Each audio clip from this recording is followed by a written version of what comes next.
Hello and welcome to another episode of the Inspiring Leadership Podcast, brought to you by Pursue Limited, coaching specialists with a mission to revolutionise professional development across the global education sector by harnessing the power and potential of coaching.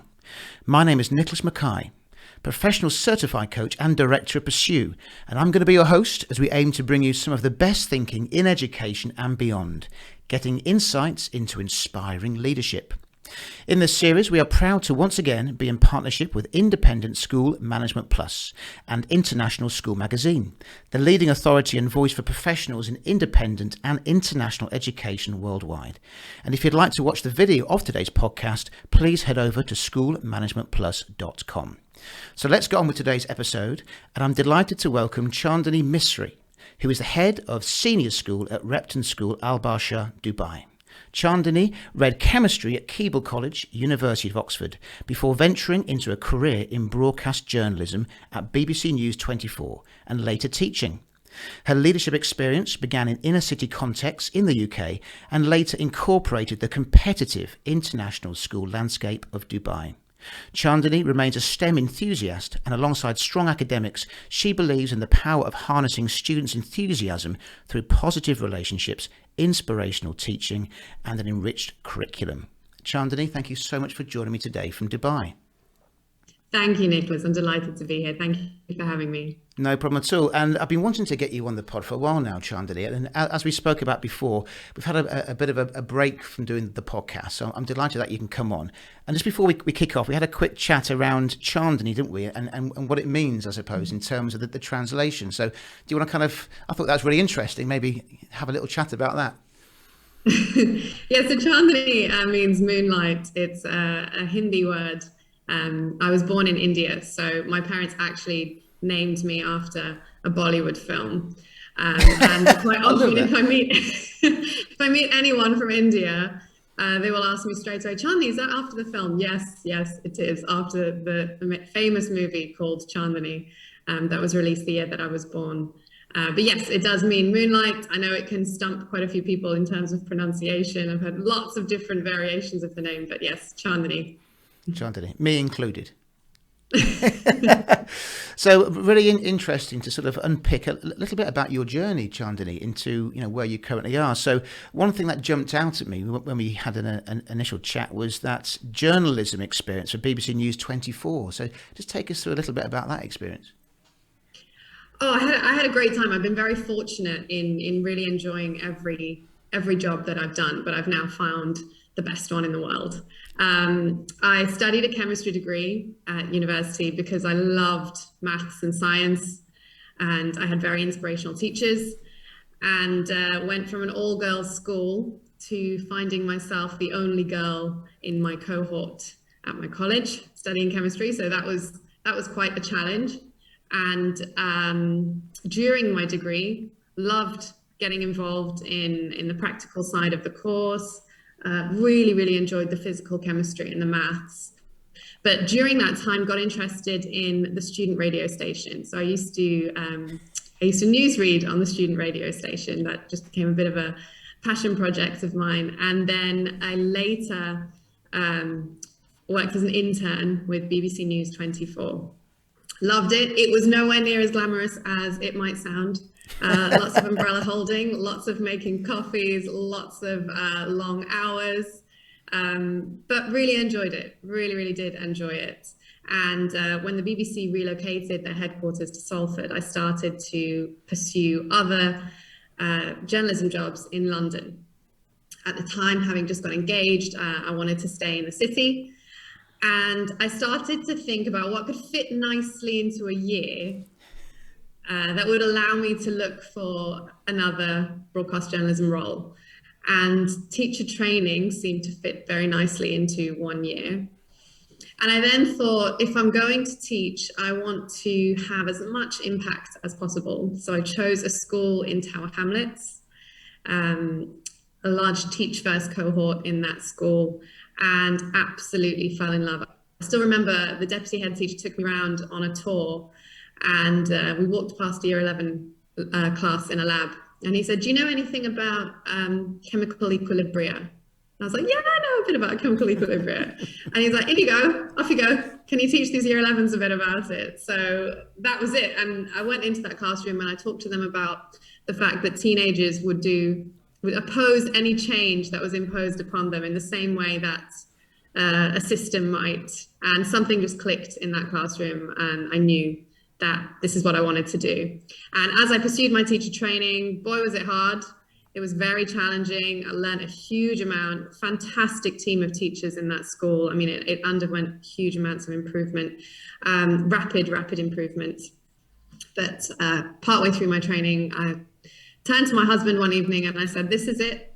This is it. I'm not going back into journalism. I found what I want to do. So that was it. And I've never looked back. So just in terms of that, you said you found what you wanted to do. So what was it about teaching, do you think, that made you come to that realization? I think it's impact.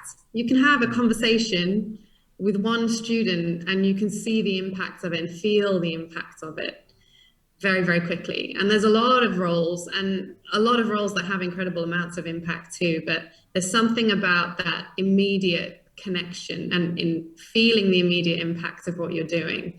And there's a lot of teaching that is a slow burn. It takes a long time sometimes to see the fruits of our labor, particularly because human behavior is just so nuanced. We're working with young people, and particularly as a secondary school teacher, working with adolescents, where there's just a lot going on for these young people. So, but there is something about that. You leave a classroom and it's tangible, the impact that you've had on those young people. I think that is almost quite addictive, actually. You crave it. I love being in the classroom, even now as a school leader. Those are the highlights of my days when I'm back in the classroom still teaching a bit of science. How much do you teach currently? So I teach a lovely year 9 class and a year 8 class at the moment. So a handful of hours a week, but I absolutely love it. Absolutely love it. Yeah, it's one of those. I remember going back many years now, and I suppose I sound old, but when I was leading schools, going back into the classroom was just so enjoyable, and closing that door in a way just brought it back to me. I remember, very vividly that this is great stuff. I haven't got any more of those the kind of admin bits to do and the administration stuff, which I enjoyed sometimes. But getting back into the classroom and connecting with people was really something that you just can't beat, can you? No, nothing comes close, really. I think as you move into leadership, I think there's a perception that, okay, you take on a lot more that is outside the classroom, and really should great teachers just stay within the classroom? And I think there is an opportunity in leadership. You shape the culture, and the culture of an organization really is everything. And the more and more I look into that, the more conversations I have with other school leaders who inspire me, who I get to meet all the time. I'm very fortunate to be able to do so, particularly over in Dubai. There's a huge number of schools, but there's a huge number of fantastic school leaders.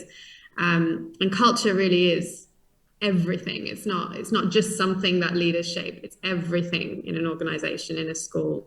It's tangible for students. It's tangible for parents, everybody who sets foot in there. So as much as I do still love being in the classroom, and I'm not in the classroom as much as I used to be, there are other facets that I get to shape the classroom with. And we'll just hold that thought for a minute around culture, because I think we'll come back to that. But let's again rewind a little bit. You're in Tower Hamlets. You're getting into your profession. You're enjoying it. You've made the decision to kind of leave journalism. So what happened next? So I was teaching GCSE, Key Stage 3, and some A-level chemistry as well. And I was teaching science at GCSE, all 3 sciences, and all 3 sciences at Key Stage 3 too. And quite quickly started to find that I connected with the classroom. And I think particularly in teacher training, it's hard going. And I did a GTP, so you're learning on the job. Very similar. I did a GTP as well, Chandini. Okay, so yeah, you know how it is. Yeah, it's interesting. So yeah, learning on the job in the classroom, making tons of mistakes, getting it wrong a lot, and then learning those small nuanced ways to get it right. I think it helps when there are a lot of other trainee teachers in a school and you're kind of in it together. There was a real community of support. and some great mentors in the school as well, and also good role models for leadership. But as I started to realize I was having impact in the classroom, the students were making progress. It was a rapidly improving school, and leadership opportunities came my way. So during my NQT year, I led on Key Stage 5 science in the school, and the school then also opened a new sixth form, so huge learning curve there. And then later became deputy director of sixth form, which I loved as well. So then I started to get to look at university applications, and for a lot of those students, it was the first generation going off to university. Still fills me with pride to think about some of those wonderful, wonderful young people. So, and thereafter, having done that for a couple of years, I had to move with my husband's job. So he relocated to the north of England, and therefore I had to, and I still say to this day, there is never a good time to leave a school. I find it's heartbreaking every time I leave a school. Even if you're pursuing another great opportunity, or for whatever reason it is, it's really hard because it's such a personal connection with everything you do in your workplace. So moved to the north of England, and again, that was my first SLT role. So I was assistant principal of Leeds City Academy in Woodhouse. So that was Leeds, still classed as kind of an inner city school, but I got to see the difference between challenging inner city school in London, where there was a London challenge and a lot of schools were actually doing very well, and then the difference with an inner city school in Yorkshire. Very different community as well. So again, very challenging, and my first SLT role. But I was very fortunate to be in a very good team. Very inspirational principal at the time as well. And she really did take me under her wing. And we went through inspections. We went through so many wonderful, life-changing journeys for the students who, gone from a school refuser to later getting their GCSEs and feeling so proud about going to college, but still a very different cohort, different demographic to what was in London. In London, the school was located near Shoreditch, so the students would walk to school and probably walk past some techie entrepreneur hipsters on the way and start to see where education could take them. And they've got Canary Wharf in the skyline. Yeah. Whereas it wasn't quite the same in Woodhouse. It was a challenge to engage families in the value of education. But once you had them, it's just fantastic to see the impact of that. And I suppose, just pausing on that, you mentioned about the principal being inspirational. So what was it about the principal that you found inspirational? I talk a lot to my students about this, and I think it's humility. She was incredibly humble, and I think there is a misconception that it's the TED talkers and the very extrovert school leaders that are the most memorable and the most successful. And she just wasn't like that. She was incredibly humble. She didn't say much more than she needed to. And she was very good at listening, really actively listening to the team and listening to others. And I think when I moved into SLT, and particularly now in my first headship, it can be lonely. It can be lonely. It's very different to being a classroom teacher with your team around you all the time. And what can happen, I think, if you're not actively listening, is you risk becoming your own echo chamber in a way.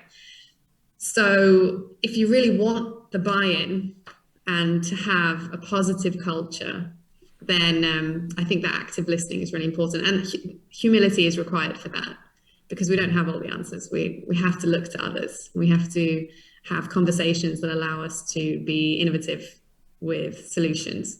So yeah, I would say humility, and I speak to my students a lot about that. Humility, what does it look like? Because it's not, when you're humble, no one notices. So, but it's still so important. So yeah, reinforcing that, I think humble leadership was what really struck me about her.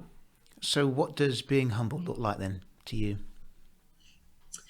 I've seen different leaders talk about it in different ways. And one of the things that struck me from a principal in Dubai, actually, who said this to me, he talked about path sweeping. And he said that he said this to me before I started this role, actually. He said, view what you do as like path sweeping for everybody in your organization. You are trying to make their day as smooth as possible. And for a teacher, that would mean you're sweeping the path so that they can just get into their classroom and do what they love.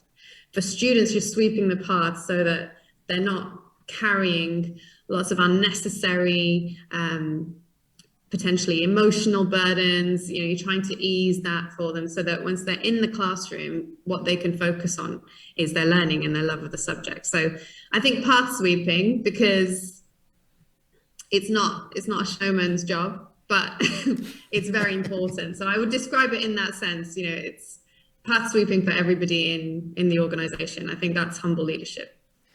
I suppose just before we come on to school culture, I'm always really curious to understand, when people sort of maybe have a career before teaching, some of the transferable skills. So you mentioned your journalism at BBC News. So what skills do you think you draw upon, even maybe now, in terms of your role, that kind of have come from that previous experience? I think storytelling. So a lot of journalism was based around storytelling, communicating information. And the idea of transfer, I know there's a hot debate on transferable skills. I think it helped me develop the attributes that meant that when I moved into teaching, I was highly aware of the fact that long hours would be required if I wanted to do this well. Significant amounts of planning in order to just communicate something effectively, because that's the heart of teaching. We are trying to communicate quite complex ideas to young people, and also at the same time trying to do it in a way that they enjoy. And it's not always easy, given the complexities of every single individual in the classroom and the different ways that they learn. So I think storytelling, it's not as dissimilar as you might think moving from journalism into teaching, because you are still trying to convey a message to the students and incite some passion. Get a reaction, a positive reaction from them. Yeah, and I suppose that links to vision as well, doesn't it? Whether you're a leader and that storytelling, getting people on board and getting people coming with you on a journey, doesn't it? Yeah, absolutely. The buy-in is so important. And particularly, I mean, we are a growing school. So we're up to year 9 at the moment, and we will grow organically year on year. So there is a real excitement, but you have to keep that vision very clear about where we're headed. What are we creating year on year? What are we trying to establish year on year? And there's a lot of excitement, there's a lot of momentum, but it comes from good leadership. You can only get that professional enthusiasm with strong leaders. You very rarely walk into a school and see teachers who are not very enthused with their role, but then see amazing leaders who are just, it depends on the stage where the school is at, but the leadership has a huge impact on that. I think you can get that professional enthusiasm with clear vision, with integrity, that then shapes the culture of the rest of the organization and the students within it as well. They feel it. And I suppose just on that, we've come at full circle here, but in terms of a positive culture, which you've mentioned, what does that look like to you? Well, I do a lot of reading around this, and outside of education too, very interested in leadership. But I can't remember who said it, but they said that the best organizations work like families.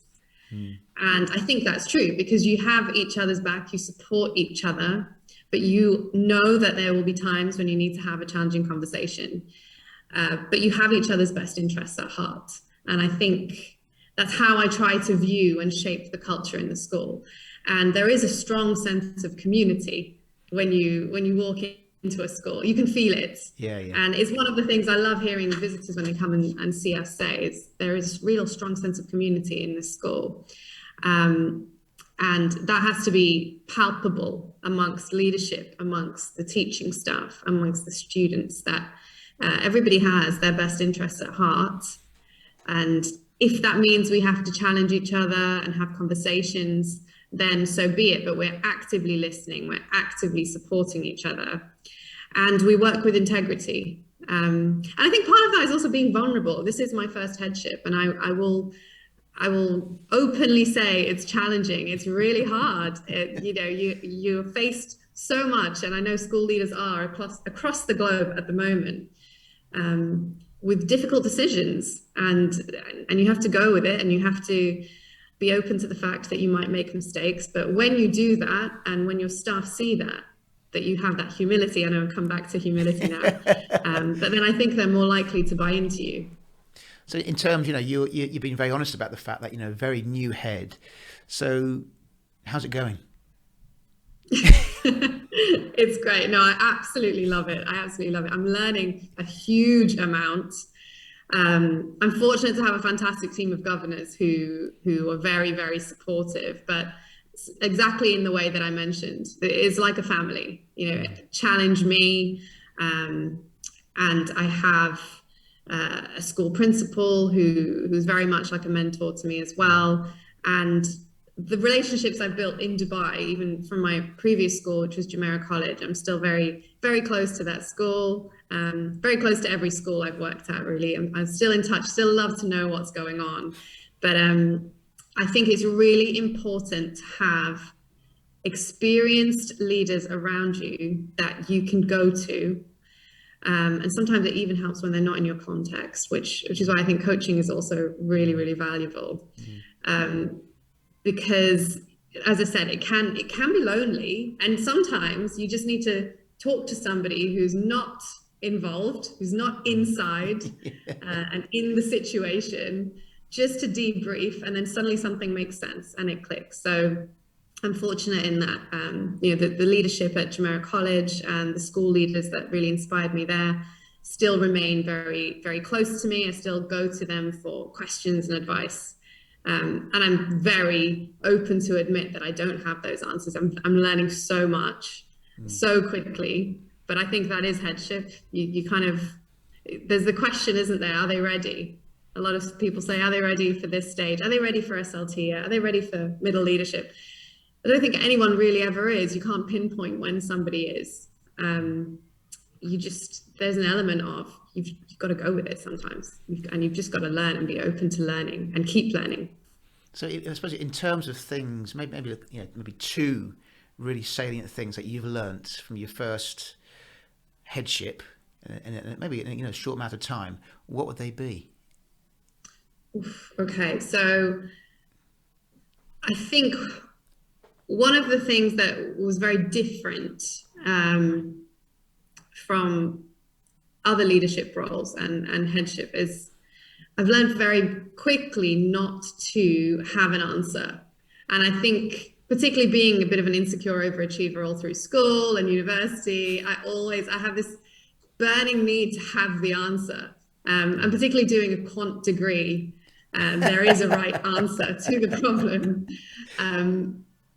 That's what I've learned, certainly very quickly in the beginning, was that I don't have the answer right now, and not being afraid to say, you know what, let's come back to this. And I'm going to take some time to think about this and discuss it with others and open up to the floor. And it's actually really helped with staff buy-in as well. When you say, okay, you know what, I'm not sure, let's just talk about this. How do you think we could tackle this? And I think that builds professional enthusiasm. You have teachers in your school who feel that they're having impacts because they're being involved so much in these decisions. So that kind of working party structure has really helped. So not having the answer and being open to the fact that you don't have the answer was something that struck me very quickly. And I think on another sense, the importance of not saying something, and I know it sounds quite obvious, but a lot of leaders will say a lot of things and then it kind of can disappear. A lot of initiatives start and they don't get followed through. And again, one of my old principals, he once said to me, never promise anything in a corridor conversation.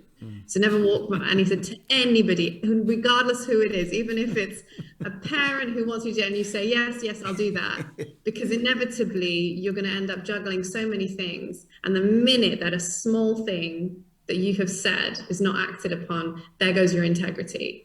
And takes a long time to earn integrity, but it's so easily lost. So it sounds like a fancier way of saying staying organized, but I think it's also just making sure that you're not even having small interactions that mean something could be missed. So ensuring that that's tied up, that the communication, anything you communicate, anything that you say you're going to deliver, you absolutely must. I suppose it's that sweet spot, isn't it? Because I suppose people, maybe especially new to roles, doesn't matter if it's a leadership position, it could be a teacher, whatever, they kind of feel like they have to have all the answers because it's about credibility. I suppose if you don't have the answers continuously, people kind of look at themselves and go, well, if I haven't got the answers, then, who am I? Are people going to respect me? Do I still have that? So I suppose in terms of that, Chandini, where do you think is the sweet spot in terms of not having all the answers? Yeah, I know what you mean. I mean, there's an element of, well, if you don't know anything, why you're supposed to be leading us? Yes, absolutely.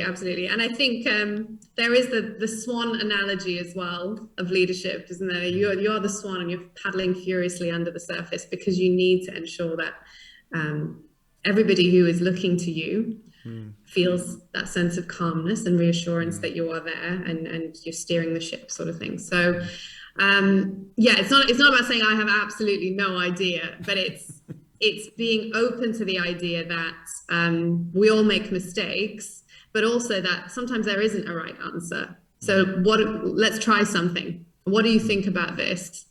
And when people feel heard and feel actively listened to, then I think anything that you start, you'll get that buy-in and you'll see it through.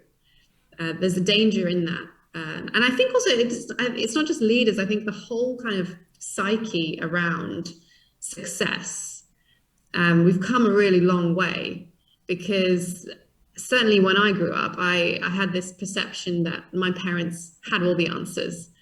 And I couldn't just Google anything. So I believed very much everything that they said. And it was the same with my teachers and any sort of, I guess, anyone that I respected. And therefore you have this sense of, if you don't know something, you failed in some way because you're supposed to have all the answers. And actually, I'm so happy that that has changed. There's real benefits in that, and embracing failure. Because I can see why it would put so much strain on school leaders and leaders generally when they feel like they just cannot fail because they must always be right, because it's inevitable. It is inevitable. And you mentioned success there, and I suppose I'm kind of firing some deep questions at you now, I suppose, but in terms of your current role, what does success look like for you? Interesting. I was asked this by my chair of governors when I was interviewed for the role. And I think success for me looks like a school in which everybody's learning and embraces learning. And that's everybody in the school. That for me is a successful school.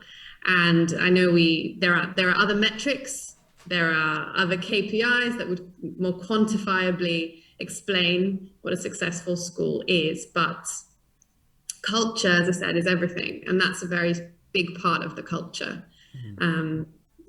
We're fortunate in the region; we have such a diverse population, which I absolutely love. It's one of the wonderful things about living here, but it's therefore naturally an inclusive place to be. We have some very academic schools in the region, and that's also exciting. I am an academic person. That's part of my values, my ethos. So it's that sweet spot for me. We're academic and we are inclusive, and that's really exciting.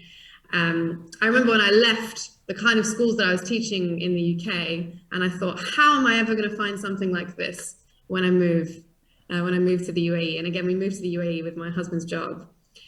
And I thought, oh gosh, how am I going to find schools where I can have this kind of impact? And actually, it's quite naive, because you have impact in any classroom. You have impact in any school. It's what we do.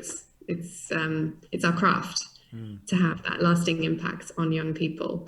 So I've gone off on a tangent there on what success looks like, but continuously loving to learn and finding that love of learning.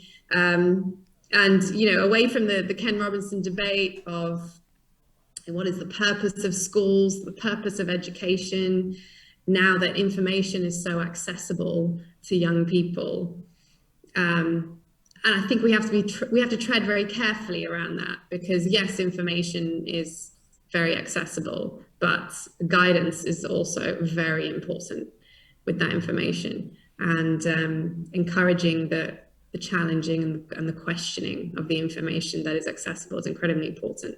So finding that love of learning, that is now, I think, the calling, if you like, for teachers. Encourage students to find that love of learning, because if you don't love learning, you're going to struggle with your well-being in the future, irrespective of what you do. So as a mum, I'm learning all the time, and it's incredibly challenging, but I love learning new things about parenting as a partner.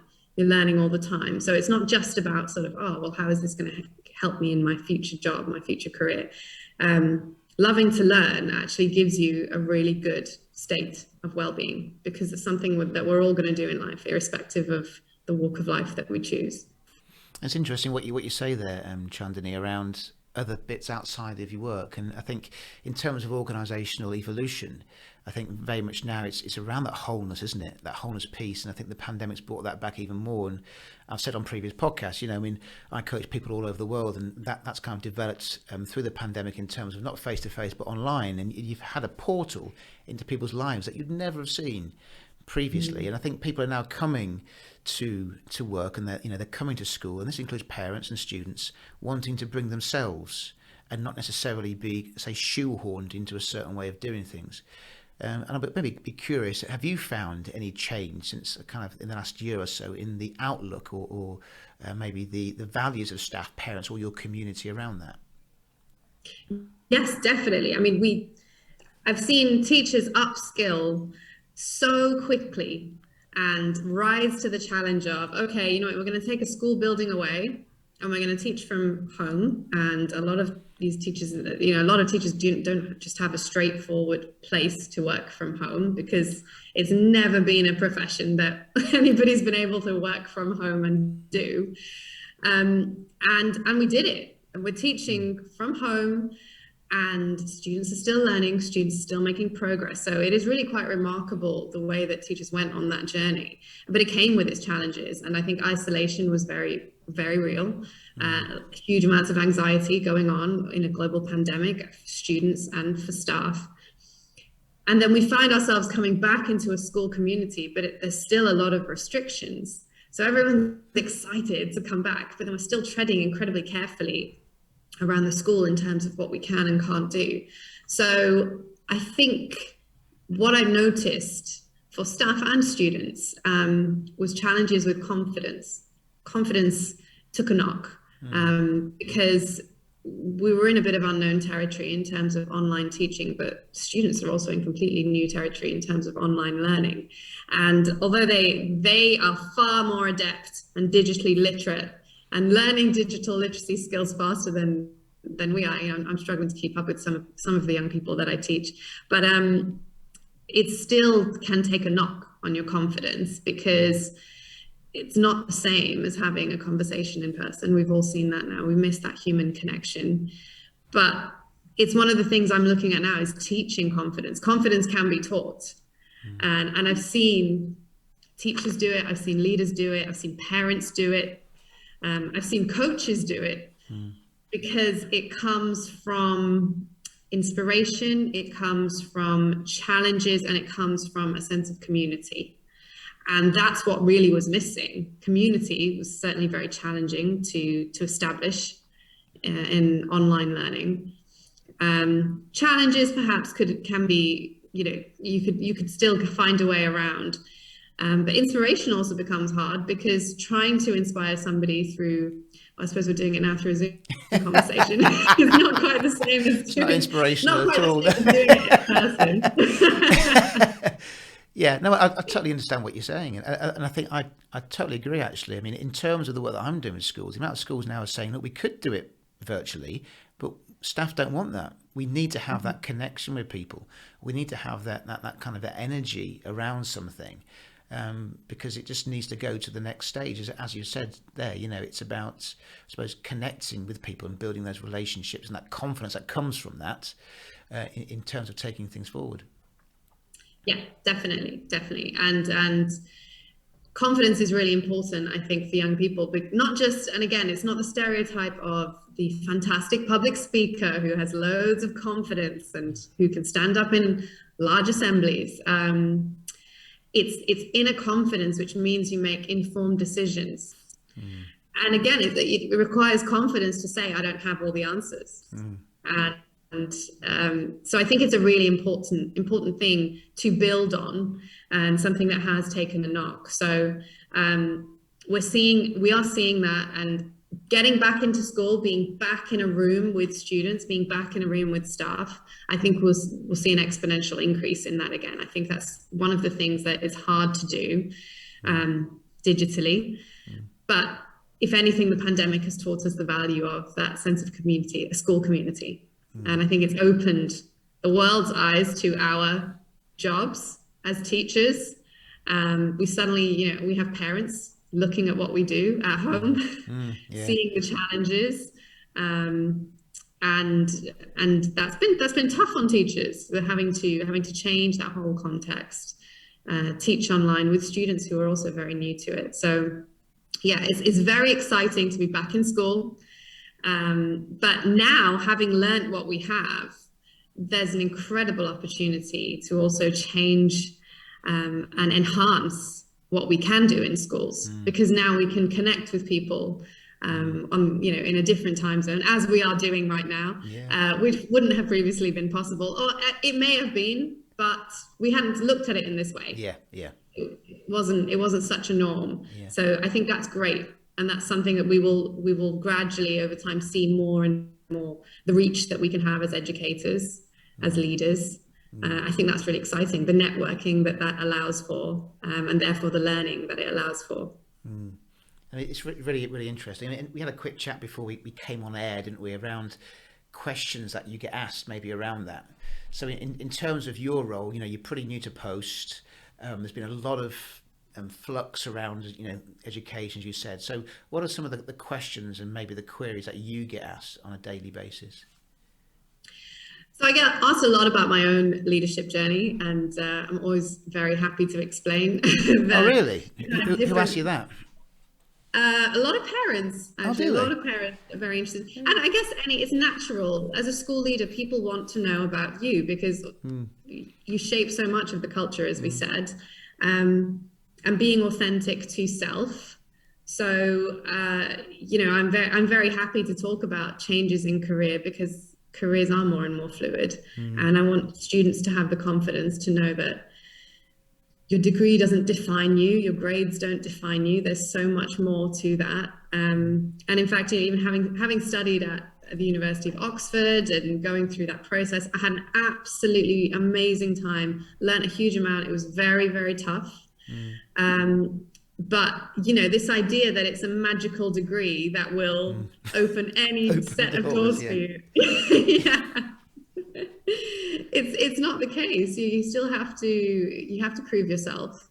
And yes, it might look great on a CV, but you have to be authentic to self. You have to be able to get people's buy-in. If you want to be successful as a leader, there's a lot more to it. So I think it's important that students recognize that too. And I get asked a lot about the value of grades, the value of the academic qualifications. Quite often students also now will say, well, that person is making millions on YouTube and Instagram, and I don't know what their GCSE grades are. And yes, that's absolutely valid. I don't know what their GCSE grades are either, but it comes back to that love of learning. And I think successful people do love to learn in whatever facet that is. So yes, whether you found that on Instagram or on YouTube, really, these are still remarkable young people who found something they wish to pursue, who found a passion. and then really thrown everything they can at it and learned and continue to learn on that. And school, what an amazing community to do that in. Because here you have a safe space, you have adults who are going to guide you and foster this love of learning. So that's the answer I would give when I am challenged on, well, what is the future of how we measure the metrics in education? Really, we need to find a way to foster a love of learning, and schools still have stood the test of time with that. It's really interesting because, as we're having a chat before, that this is where Pursue has an office in the UK, and we're surrounded by people here who aren't in the education sector. And the amount of people, young people just out of university, so they're 20, 21, even people at 18, 19, they're all starting businesses. So you have a chat with people here, which is always really informative. Have a cup of coffee and sit down with somebody who, you just don't really know. Oh, so what are you up to then, And it really is about that love of learning. So just because they're not doing an academic sense, they're doing these things. They're starting and building a website. They're going to e-commerce. They're going to retail. I've developed a skin moisturizer. I was speaking to someone the other day that hasn't got certain things in it. It's vegan, and I'm 21, and we're going to trial that at some. And you just think this is all kind of amazing stuff going on. And okay, it's not maybe academic as we would kind of class it, and they have been through most of them an academic pathway, but there's still lots of commonalities, isn't there? Yes, absolutely, and there's the confidence. I think it's quite remarkable that a young person can turn around and say, you know what, I'm gonna go for this. I'm gonna try and set up my own business, and wonderful. The interest that has come from the access to information is remarkable for young people. The students have an opinion on so much more because they are reading about so much more. And as long as they are carefully guided around the validity of that information, it's great that there isn't that apathy. And I remember that apathy when I was in school. Students weren't hugely interested in what was going on in the news. And it was a bit of okay, is that happening? Okay, is that important? Does it affect me? Whereas now, it's great to see young people really animated about what is going on, the way that they're engaging with the media, and of course, digital revolution with that has enhanced that even more. So there are definitely positives of it. I know we often look at it and think, okay, what is this creating? And what does this mean about learning? Why do we need to learn about the periodic table when I can just Google it? There's so much more. That's a good question to ask. School experience. Yeah, you're right. We could sit here and talk, for a long time, Chandini. You've been an absolute belter of a podcast guest because, you've got so much information and really passionate about what you do. I suppose just to kind of bring this to a close, I suppose, in terms of, what advice you'd give to yourself, maybe at the start of your career. And I ask this from a lot of podcast guests, but maybe some thoughts around that. I think being very open-minded. I didn't imagine that I was going to be a teacher at the start of my professional career. And I think that there's a danger in feeling that, if I chop and change too much, like what does that look like in terms of my career? And actually, I think you just have to be open-minded to finding what you love. And often when students say to me, and sometimes parents too, at a very young age or with a very young child, like they love science, so they're going to do medicine. And I just say, that's wonderful. That is fantastic that you know this, but let's just go through life with an open mind, because change is the only constant. So as long as we're adaptable to that and open to change and we embrace it, then actually these hurdles and won't seem so big. So I would say ensuring that I stayed open-minded. I don't think I was as open-minded about anything really as much as I am now. I suppose, again, last question, how are you going to ensure that you remain open-minded going forward in your role? Maintaining humility, I think. Humility, I've come back to it again. Yeah. But yes, it's and actively listening to others and connecting with others means that you do remain open-minded.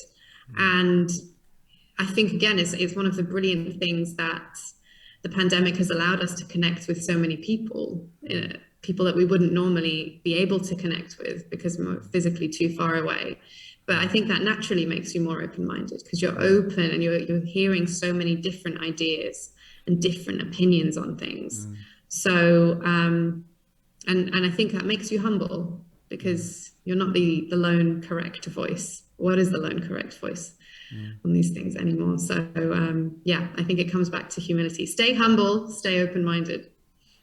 A couple of things there from this conversation: humility, stay humble, and stay open-minded are kind of key themes that have come through, haven't they? So, really enjoyed speaking with you. Thank you so much for taking the time out of your busy schedule in Dubai, and yeah, just thank you so much for sharing your thoughts. I'm sure people find it really, really beneficial. Not at all, not at all. It was a pleasure, Nicholas. Thank you so much. Thanks. If you are interested in partnering with Pursue through our suite of individual, team and school-wide coaching culture awards, please send me an email at hello@pursue.com or visit our website pursue.com. You can also follow me on LinkedIn and Twitter at Nicholas Mackay or Pursue. And if you enjoy the show, please leave a rating and spread the word. We are proud to have developed a truly global and collaborative community. Take care and look forward to speaking to you again soon.